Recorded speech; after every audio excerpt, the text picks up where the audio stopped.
창세기 11장. 온 땅의 언어가 하나요 말이 하나였더라. 이에 그들이 동방으로 옮기다가 시날 평지를 만나 거기 거류하며 서로 말하되 자 벽돌을 만들어 견고히 굽자 하고, 이에 벽돌로 돌을 대신하며 역청으로 진흙을 대신하고, 또 말하되 자 성읍과 탑을 건설하여 그 탑 꼭대기를 하늘에 닿게 하여 우리 이름을 내고 온 지면에 흩어짐을 면하자 하였더니, 여호와께서 사람들이 건설하는 그 성읍과 탑을 보려고 내려오셨더라. 여호와께서 이르시되 우리가 한 족속이요 무리가 한 족속이요 언어도 하나이므로 이같이 시작하였으니 이후로는 그 하고자 하는 일을 막을 수가 없으리로다. 자, 우리가 내려가서 거기서 그들의 언어를 혼잡하게 하자 하여 그들이 서로 알아듣지 못하게 하자 하시고, 여호와께서 거기서 그들을 온 지면에 흩으셨으므로 그들이 그 도시를 건설하기를 그쳤더라.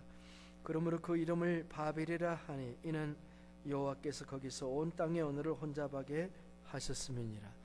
여호와께서 거기서 그들을 온 지면에 흩으셨더라. 아멘.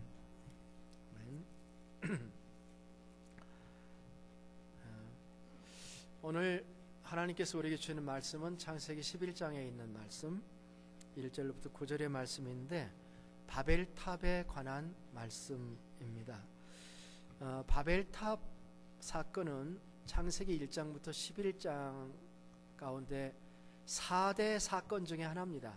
4가지 큰 사건이 있어요. 천지창조가 있었고요, 그 다음에 인간의 타락이 두 번째 큰 사건이었습니다. 그 다음에 세 번째는 노아 홍수 사건이죠. 그리고 네 번째 중요한 사건이 이 바벨탑 사건이죠. 인간의 치명적인 문제가 뭔가 하는 것이 이렇게 드러난 사건이에요. 이 사건은 하나님이 노아 후손들을 통해서 세상의 새로운 역사를 시작했지만은, 역시 인간은 하나님과 바른 관계를 맺는 데 있어서 참 쉽지 않은 존재다. 하나님이 만드셨는데도 하나님과 관계가 쉽지 않은 존재라는 것을 드러내는 사건이에요. 이 사건은 굉장히 시각적이에요. 시각적이라는 눈에 보이죠. 탑을 세웠으니까. 그러니까 마음의 문제가 아니라 이게 시각적으로 시날 평야에 우뚝 솟아있는 바벨탑을 한번 보세요. 이 바벨탑이 세워졌던 것이 허구가 아닙니다. 실제로 어딘가라고 할 때 요즘은 이라크 땅이라고 얘기를 하죠. 이라크. 고고학자들은 이라크에서 많은 바벨론의 바벨탑의 흔적들을 찾아냈습니다. 1979년 사담 후세인이 그 이라크의 대통령이 되었을 때, 5대 대통령인가요? 취임하자마자 선언한 게 하나 있는데, 바벨탑을 재건하겠다고 선언을 한 적이 있습니다. 그런데 선언만 했죠.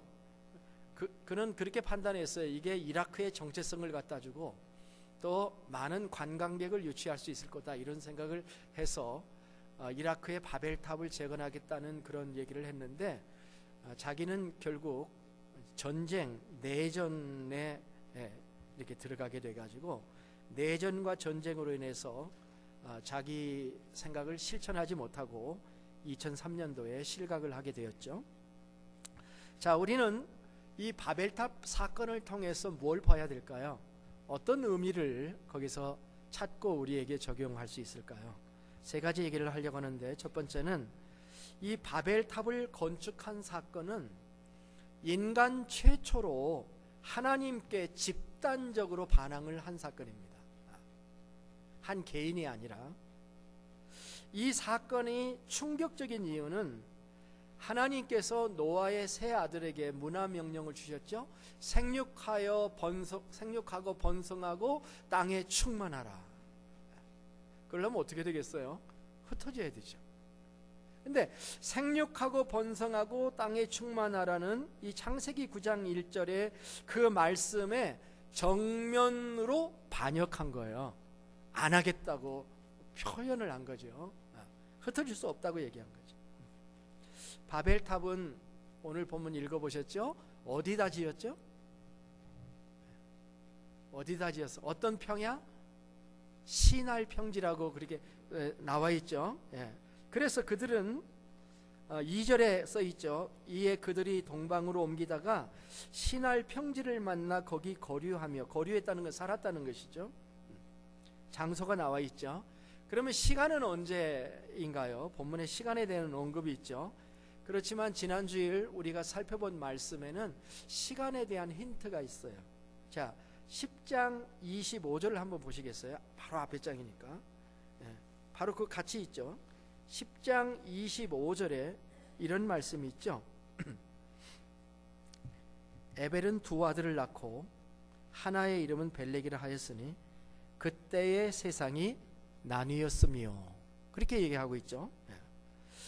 성경은 벨렉이 태어났을 때 세상이 나뉘었다, 이렇게 기록을 하고 있습니다. 그러면 벨렉은 또 언제 태어났나요? 그걸 알아보려면 11장 10절을 한번 보세요. 10절로부터 쭉 몇 절이 있는데요. 16절까지, 10절부터 16절까지 한번 보겠습니다. 같이 읽어도 괜찮겠어요? 셈의 족보는 이러하니라. 셈은 100세 곧 홍수 후 2년에 아르박삿을 낳았고, 아르박삿을 낳은 후에 500년을 지내며 자녀를 낳았으며, 아르박삿은 35세에 셀라를 낳았고, 셀라를 낳은 후에 403년을 지내며 자녀를 낳았으며, 셀라는 30세에 에벨을 낳았고, 에벨을 낳은 후 403년을 지내며 자녀를 낳았으며, 에벨은 34세에 벨렉을 낳았고, 벨렉을 낳은 후 430년을 지내며 자녀를 낳았으며. 거기까지만. 오래 살았죠. 첫 아들을 낳고서 400년씩 이렇게 살았는데요. 자, 이런 기사입니다. 거기에 나와 있죠. 셈의 아들은 아르박삿이고, 손자는 셋이고, 증손자는 에벨이고, 고손자가 벨렉입니다. 그러니까 셈이 홍수가 끝난 후 2년에 나이가 100세 되었을 때 아르박삿을 낳았는데, 아르박삿은 35세에 셀라를 낳고, 셀라는 30세에 에벨을 낳고, 에벨은 34세에 벨렉을 낳았다. 신경 안 쓰셔도 됩니다. 결론만 아시면 돼요. 그러니까 이걸 플러스해 보면 2 플러스 35 플러스 30 플러스 34를 하게 되면 결국 홍수가 끝나고 101년 만에 벨렉이 태어났다라는 얘기를 하고 있는 거예요. 그러니까 홍수가 끝난 다음에 1세기, 100년 1세기죠.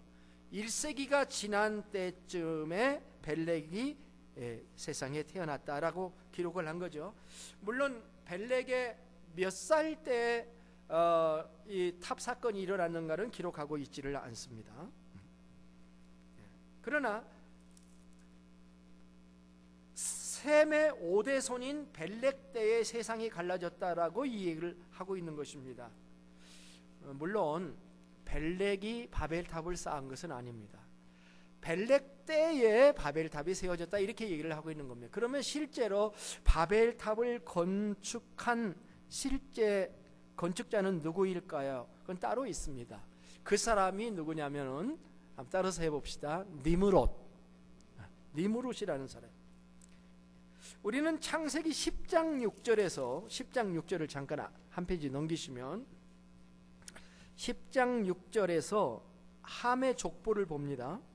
6절부터 10절을 이렇게 눈으로 보세요. 제가 읽을 테니인데, 근데 거기에서 이제 이 니무롯의 이름이 나오는가, 바벨의 이름이 나오는가를 보면서 10장 6절부터 10절까지를 제가 읽습니다. 함의 아들은 구스와 미스라임과 붓과 가나안이요, 구스의 아들은 스바와 하윌라와 삽다와 라마와 삽드가요, 라마의 아들은 스바와 드단이며, 구스가 또 니무롯을 낳았으니 그는 세상의 첫 용사라. 그가 여호와 앞에서 용감한 사냥꾼이 되었으므로 속담에 이르기를 아무는 여호와 앞에 니무롯같이 용감한 사냥꾼이로다 하더라. 그의 나라는 시날 땅의 바벨과 에렉과 악갓과 갈레에서 시작되었으며. 자, 이 말씀이에요. 노아의 둘째 아들 이름이 함인데, 이 둘째 아들이 네 아들을 낳았습니다. 네 아들 중에 장남이 구스였어요. 구스는 6명의 아들을 낳았는데 그 6명의 구스의 아들 중에 막내가 니므롯이에요. 그런데 이 니므롯을 용감한 사냥꾼이라고 얘기를 했습니다. 그리고 그는 나라를 이룹니다. 그의 나라는 시날 땅의 바벨과 에렉과 약각과 갈레에서 시작되었다라고 하죠. 자, 여기 시날 땅이란 말 나오죠. 바벨이란 말 나오죠. 그렇죠? 예. 그러니까 10장을 이렇게 기록하면서 창세기 저자가 바벨을 11장에 바벨 얘기를 할 건데 바벨탑 얘기를 할 건데 10장에 이미 바벨 얘기를 집어넣은 거죠. 일종의 그 예고편을 쓴 겁니다. 예고편. 여러분 소설 쓸 때 예고 단서를 앞에다 딱 갖다 집어넣고 나중에 그걸 풀어서 설명하는 거하고 똑같습니다. 미리 보여준 거죠. 유대의 역사가인 유세비우스라고 하는 사람은 바벨론을 쌓도록 주동한 사람이 니므롯이다. 유대의 역사가예요.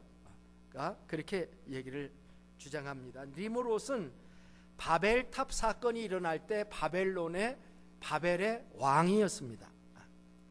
셈의 아들이 세상을 다스린 게 아니고, 참 이게 재미있는 얘기예요. 셈의 아들이 세상을 다스리는 게 아니고 함의 아들이 세상을 다스리고 있습니다. 이것이 당시의 세상이었어요. 그래서 사람들은 셈의 5대 손인 벨렉의 말을 듣지 않고 이 함에게서 나온 니므롯의 말을 듣고 탑을 짓기를 시작했다는 얘기가 되는 거죠. 그런데 여러분, 사실상 우리가 알아야 될 것은 이 탑을 건축할 때 실제 나이를 계산해 보면은 바벨탑이 지어질 때 노아는 살아 있을까요? 안 살아 있을까요? 예? 바벨탑을 지을 때 노아는 살아 있었겠어요? 안 살아 있었겠어요? 그거는 9장 28절을 보면 돼요. 9장 28절에 이렇게 써 있습니다. 홍수 후에 노아가 350년을 지내었고, 이렇게 됐죠. 자, 홍수 후에 100년 만에 바벨탑이 지어졌다면 노아는 홍수 후에 350년을 살고 950세에 죽습니다. 노아도 살아있고 셈도 살아있고 6대가 다 살아있어요. 그리고 서로 함께 있었습니다. 그러나 하나님의 명령이 지켜지지 않았고 니므롯이 세상을 지배하고 있었던 상태, 이것이 오늘 말씀의 베이스가 되는 것입니다. 그리고 이들이 모여가지고 자, 벽돌을 만들고 견고히 굽자 하고, 이에 벽돌로 돌을 대신하여 역청으로 진흙을 대신하고, 자, 벽돌을 만들자 이렇게 얘기를 했어요. 또 자, 성읍과 탑을 건설하여 탑 꼭대기를 하늘에 닿게 하여 우리의 이름을 내고 온 지면에 흩어짐을 면하자, 이렇게 얘기를 했습니다. 여기에 바벨탑을 쌓는 두 가지 목적이 있습니다. 우리가 집을 지을 때 목적이 있죠. 건물에는 목적이 있어요. 주택은 주택의 목적이 있는 것이고, 비즈니스 빌딩은 비즈니스 빌딩의 목적이 있겠죠. 바벨탑을 지은 목적은 무엇입니까?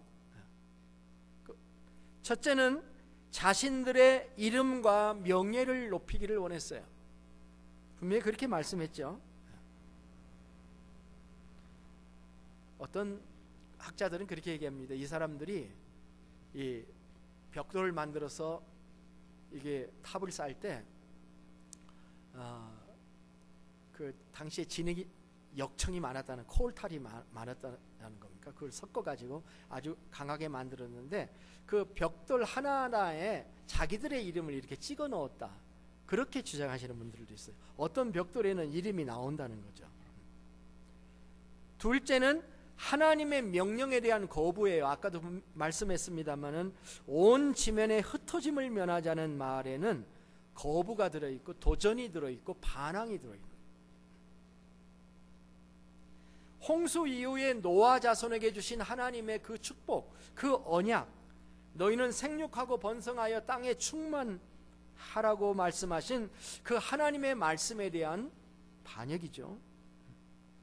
최초의 인간인 아담이 그랬듯이, 노아 시대의 사람들이 그랬듯이, 인간들은 하나님에게 거역하고 하나님의 명예를 얻고자 하는 그 마음이 그 속에 있는 것 같아요.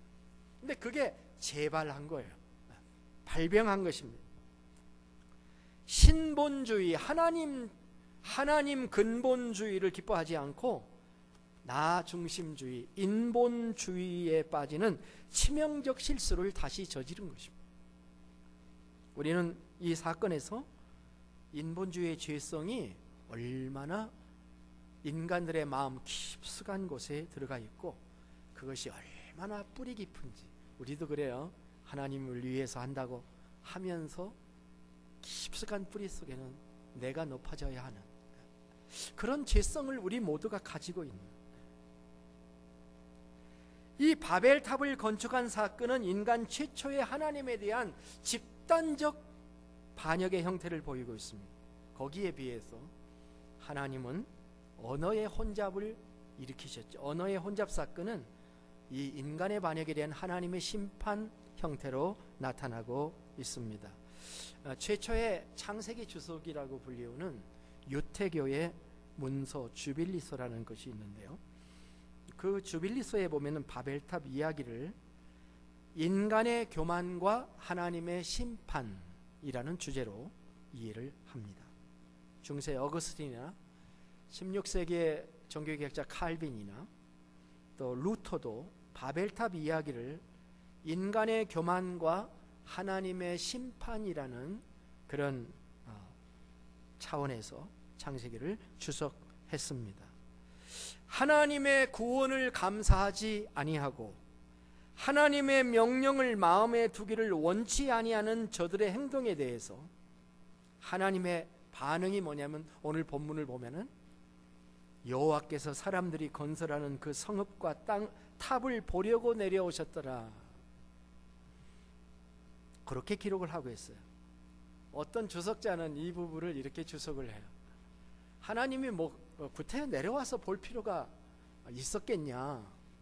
근데 하나님이 내려와서 보셨다는 얘기를 하는 것은 너무 작아서, 하나님이 보시기는 너무 작아 보여서, 지네들은 굉장히 큰데 너무 작아서 내려오셨다, 이렇게 표현한, 허탈한 웃음을 지으시면서 하나님이 내려오셨다, 그렇게 표현하는 표현도 있습니다. 하나님이 내려오셨는데도 하나님이 내려오신 것도 알지 못해요.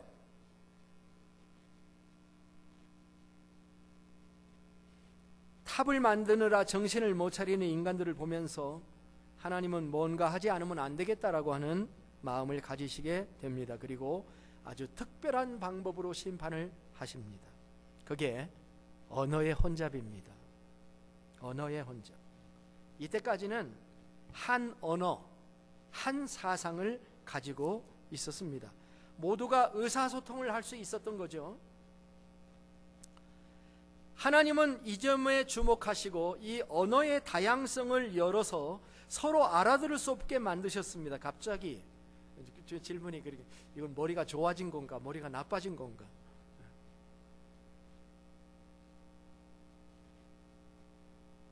그건 잘 모르겠지만 어쨌든 의사소통이 되지 않도록 만들어 놓으셨으니까 결국 공사가 중단되게 되었던 것이죠. 그리고 부족들끼리 서로 장소를 달리해서 살기를 시작합니다. 하나님의 언어 혼잡 심판에 대해서 생각해 볼 때 재미있는 관점이 있어요. 뭐냐면은 이 심판을 홍수 심판하고 한번 비교를 해보세요. 그렇게 보면은 심판의 강도가 매우 약한 것이 아니냐. 홍수 때는 왕창 물로 다 죽였잖아요. 그런데 이 언어 심판은 사실 심판이라고도 할 수 없을 만큼 너무 약한 게 아니냐, 이렇게 생각을 하는 거죠. 죽은 사람도 없고 파괴가 일어난 것도 아니고, 다만 공사 중단하고 흩어진 것만 있었다는 것입니다. 그래서 이 하나님의 심판은 어떻게 보면은 하나님의 은혜라고 생각해야 된다. 그렇게 주장하기도 한다는 것입니다. 그러나 니므롯의 입장에서 보면 이건 분명한 하나님의 심판입니다. 니므롯의 입장에서 하나님은 그의 모든 의도를 좌절시킨 사건이기 때문이죠. 하나님은 미래에 걷잡을 수 없는 사태가 날 것을 미리 예방하시기 위해서 파격적인 방법을 사용하셨죠. 그것은 다른 한편으로 멸망시키지 않고 최소한의 하나님의 백성들을 살리기 위한 방법이었어요. 잘못된 하나됨보다 헤어짐이 나은 때가 있죠. 잘못된 전체주의보다 각기 개성을 가진 그룹 민족들의 상생이 오히려 기대할 것이 있다는 말씀이지요. 이것은 하나님의 고도의 계산에서 나온 것이라 이렇게 믿습니다. 아브라함이 조카 롯에게 이런 말을 한 적이 있죠. 네 앞에 온 땅이 있지 아니하냐. 나를 떠나가라. 네가 좌하면 나는 우하고 내가 우하면 나를 좌하리라. 헤어짐은 아픔인 것입니다. 그러나 더 이상 동거할 공간이 없고 서로 싸움이 계속 일어난다면 떠나는 것이 낫겠죠. 서로 함께하는 것이 죄가 되고 하나님에게 반역하는 것이 된다면 적과의 동침은 옳은 일이 아니지요. 이것이 하나님이 하신 일이고 그것은 하나님의 심판이자 기회를 주신 것이라고 저는 믿습니다. 그러나 이런 하나님의 은혜를 인간들이 얼마나 잘 선용을 했느냐 하는 것은 또 다른 문제인 것 같아요. 여기에 세 번째 이야기가 있습니다. 그것은 바벨 탑은 영원한 악의 제국인 바벨론의 모형이자 상징이 된다라고 하는 사실입니다. 우리가 성경을 읽어보면 창세기 11장의 바벨탑 사건은 여기서 끝나는 게 아니에요.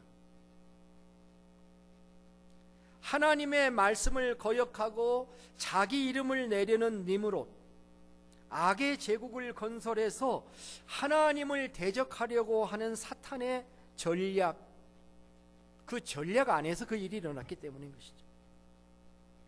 사실은 이 사건은 사탄이 니므롯을 통해서 자기의 발톱을 드러낸 사건이다, 이렇게 말할 수도 있는 것이죠. 바벨이라는 말의 뜻은 혼잡, 혼란이라는 뜻입니다. 그러나 고대 근동의 그 자료집을 찾아보면은 이 바벨이라는 이름을 쓰지 않고 그 신의 문이라고 하는 뜻을 가진 카딘 키르키라고 하는 말로 이 바벨탑이 나와 있습니다. 혼잡이라는 이름은 하나님이 붙인 이름이죠. 성경이 붙인 이름이에요. 그런데 당사자들은 어떻게 생각했냐면 당사자들은 이게 하늘에까지 이르는 문이라는 신의 문이라는 이름을 당사자들은 붙였다는 거죠. 그들은 하늘에까지 다 신들이 있는 곳의 문에 도달해서 하나님같이 되겠다고 하는 실로 교만한 생각을 그들이 가지고 있었던 것입니다. 그러나 하나님께서는 그러한 바벨을 산산이 흩으심으로 인간의 생각이 얼마나 교만하며 동시에 인간이 하는 일이 얼마나 하잘것없는 일인가를 보여준 거죠. 이처럼 카딘 키르키라는 세속적 이름 안에는 당시의 교만한 인간의 심성이 그대로 담겨 있는 반면 바벨이라는 이름 안에는 그것을 지배하고 계시는 하나님의 능력이 나타나 있는 것입니다. 자, 그런데 이 바벨 탑 계획을 하나님께서 무산시켰잖아요. 건축 계획을 무산시킨 것으로 이 세상의 악이 끝났느냐 하면 그것이 아니라는 거죠. 인간은 계속해서 자기의 시도를 포기하지 않고 있습니다. 구약 성경을 보면은요, 바벨과 관련된 단어가 하나 나오는데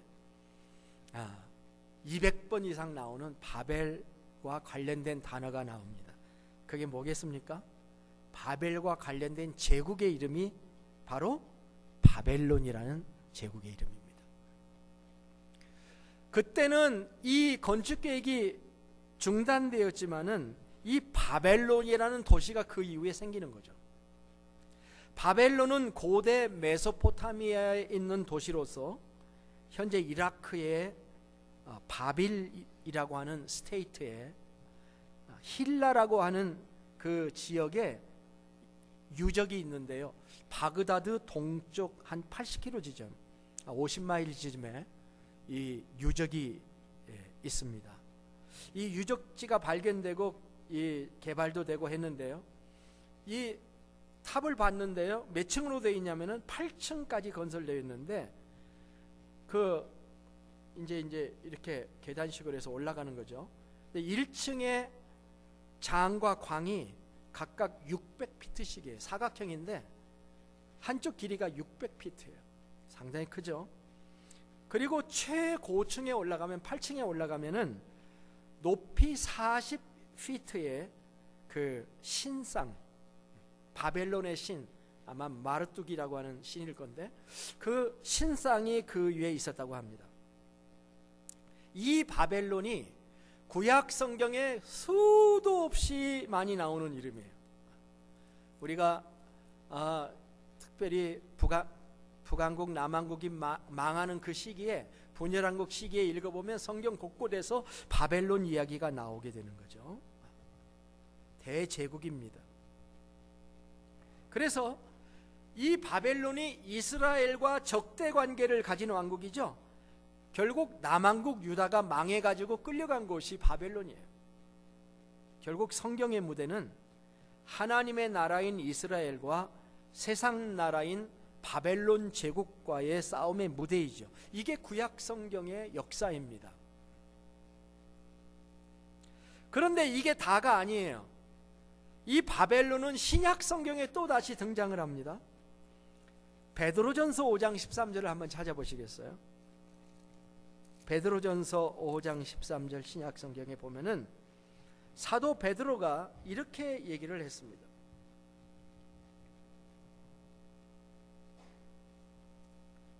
내 택하심을 함께 받은 바벨론에 있는 교회가 너희에게도 무난하고 내 아들 마가도 그리하리라. 이렇게 해놨죠. 자, 지금 사도 베드로는 자기가 있는 교회의 지명을 뭐라고 불렀어요? 바벨론이라고 불렀어요. 그러면 사도 하나님의 교회가 지금 어디에 있는 거예요? 바벨론에 있는 거죠. 이 세상을 바벨론이라고 지금 부르고 있는 것을 볼 수가 있습니다. 특별히 신약 성경 요한계시록에 보면은 이 바벨론에 관한 하나님의 말씀이 아주 많이 등장을 합니다. 적어도 8번 정도 등장하는데요. 14장 8절에 처음 나오는데 이렇게 시작해요. 또 다른 천사 곧 둘째가 그 뒤를 따라 말하되 무너졌도다 무너졌도다 큰 성 바벨론이여 모든 나라에게 그의 음행으로 말미암아 진노의 포도주를 먹이던 자로다 하더라. 예, 이 구절에 뭐라고 얘기하고 있습니까? 바벨론은 크다고 얘기를 했고 이 바벨론이 여전히 나라들을 타락하게 하고 망하게 한다고 얘기를 하고 있고, 그리고 하나님이 이 나라를 무너뜨리기 때문에 무너지게 될 것이다 라고 말씀하고 있는 것이죠.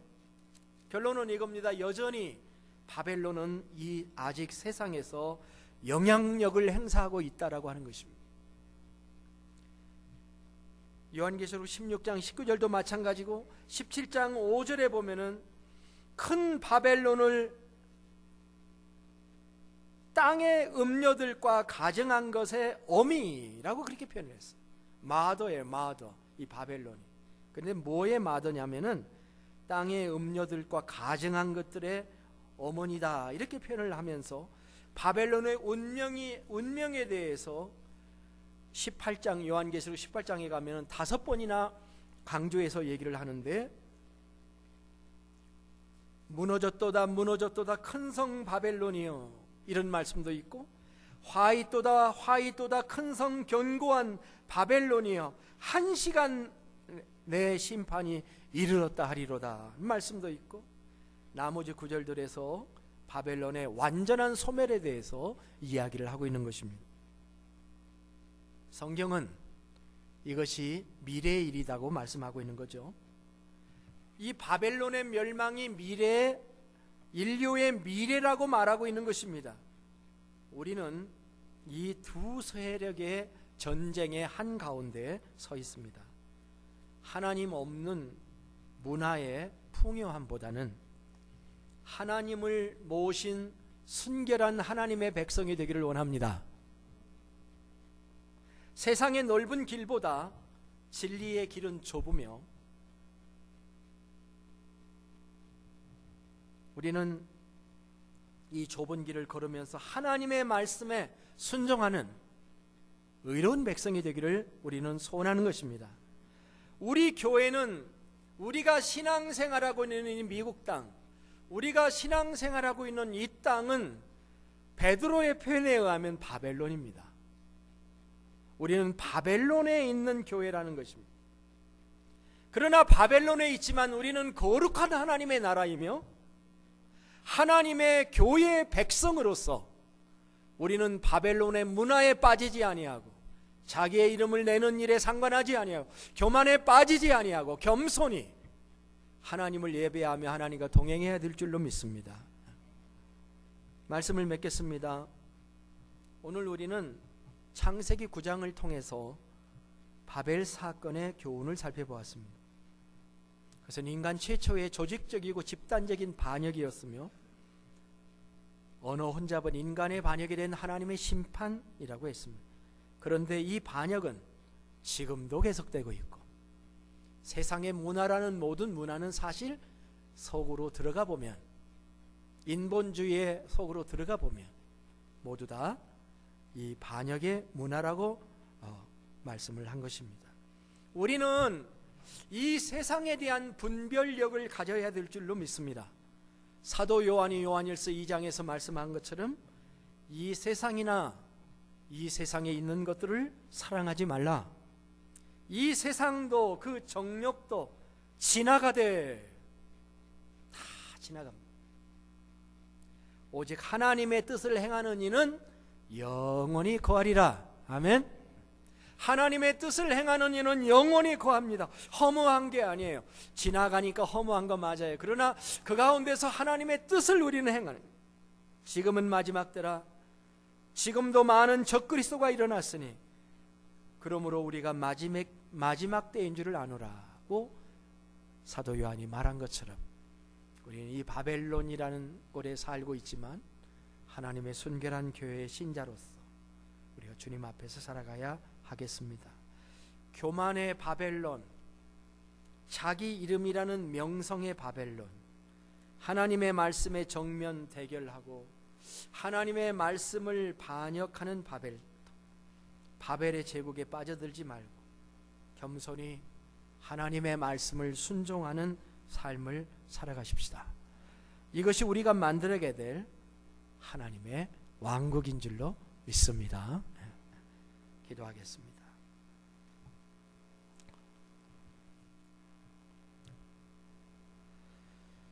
주님, 우리는 베드로 사도의 말씀대로 바벨론에 살고 있습니다.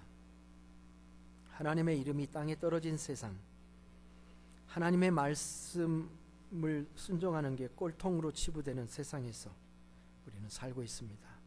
창조론보다는 진화론이 진리로 받아들여지고 있고 하나님의 말씀보다는 세상의 가치관과 사상들이 난무하는 무법의 시대에 우리가 살고 있습니다. 주님, 그러나 우리로 저들의 바벨탑에 참여하지 않게 해주시고 저들의 왕국 바벨론이 무너질 때까지 우리의 믿음을 잘 지키게 하여 주시옵소서. 존귀하신 예수님의 이름으로 기도합니다. 아멘. 다 함께 일어나셔서